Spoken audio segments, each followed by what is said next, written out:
大家好，我哋今日整皮脆肉嫩嘅豉油雞翼。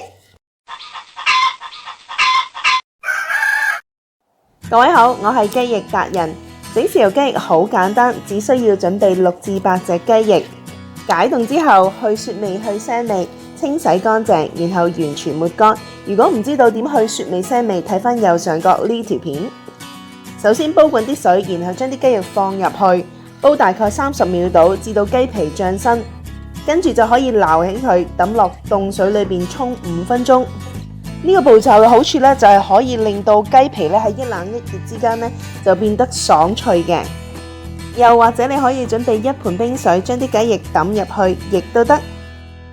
好啦，喺你沖緊雞翼嘅之際咧，咁我哋就準備以下呢啲嘅材料啦：青葱、乾葱、蒜頭、薑片同埋八角。咁加入呢啲嘅材料咧，可以使到你嘅豉油雞汁咧更加有層次，更加香嘅。好啦，首先咧我就會將呢啲材料咧擺入個平底鑊裏邊，然後咧就倒1杯至到2杯嘅水，跟住咧就煮佢1至到2分鐘左右啦。咁務求咧令到呢啲材料咧先出咗一陣嘅底味。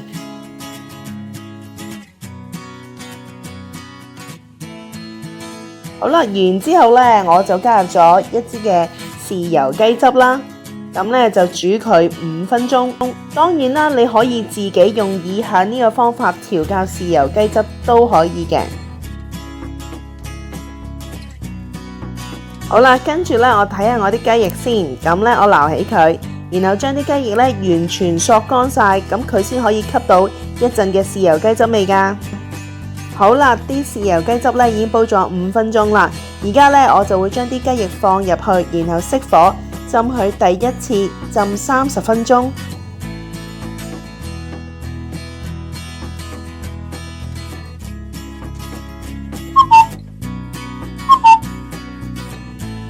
哇，咁快就已經浸咗30分鐘啦。咁我咧就會撈起啲雞翼啦，然後再一次煲滾呢啲豉油汁，跟住咧就再熱辣辣咁樣淋翻入去，咁就浸多30分鐘。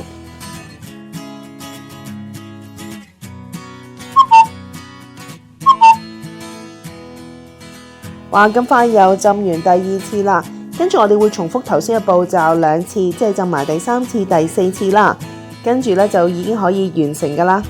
嗱，呢個做法嘅好處咧就係由於你唔係用大火去煮熟佢啦，而係熄火去浸熟佢，所以肉質咧係非常之嫩滑嘅。如果擔心佢唔熟嘅話咧，就揾一支籤篤一篤佢，冇血水出就熟噶啦。好啦，跟住咧就等我準備一啲蔥絲先。咁當然啦，食蔥最香嘅咧就好似我而家咁樣樣啦，將啲蔥咧用叉慢慢咧就將佢刮出嚟，一條一條咁樣樣，因為蔥嘅裏邊係好香嘅，比較起你切粒粒咧咁樣係香得多噶。跟住咧我就會用1大粒嘅冰糖啦，同埋1湯匙嘅麥芽糖，再加8湯匙嘅水，然後擺入微波爐去叮溶佢。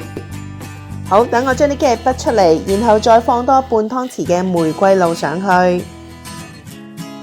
好啦，然之後咧我就會放入咧2湯匙嘅麥芽糖冰糖水啦，咁咧就中和翻個雞翼嘅鹹味。咁同埋放咗呢一個嘅冰糖水咧，你睇起上嚟咧個雞翼就會更加有光澤，更加引起大家嘅食慾啦。當然唔少得我最喜愛嘅蔥絲啦。你亦都可以放多1/8茶匙嘅麻油上去。呢個豉油雞咁好味，我梗係攞嚟送飯啦。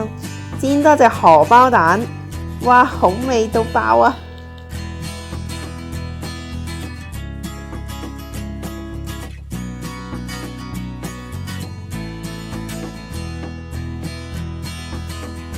一碟咁好味嘅豉油雞翼就完成啦。各位朋友，你哋都試下住啦，超級簡單又好味。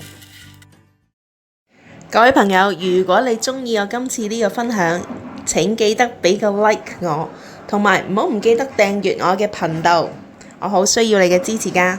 好啦，今日又講到呢度啦，下次再見，拜拜。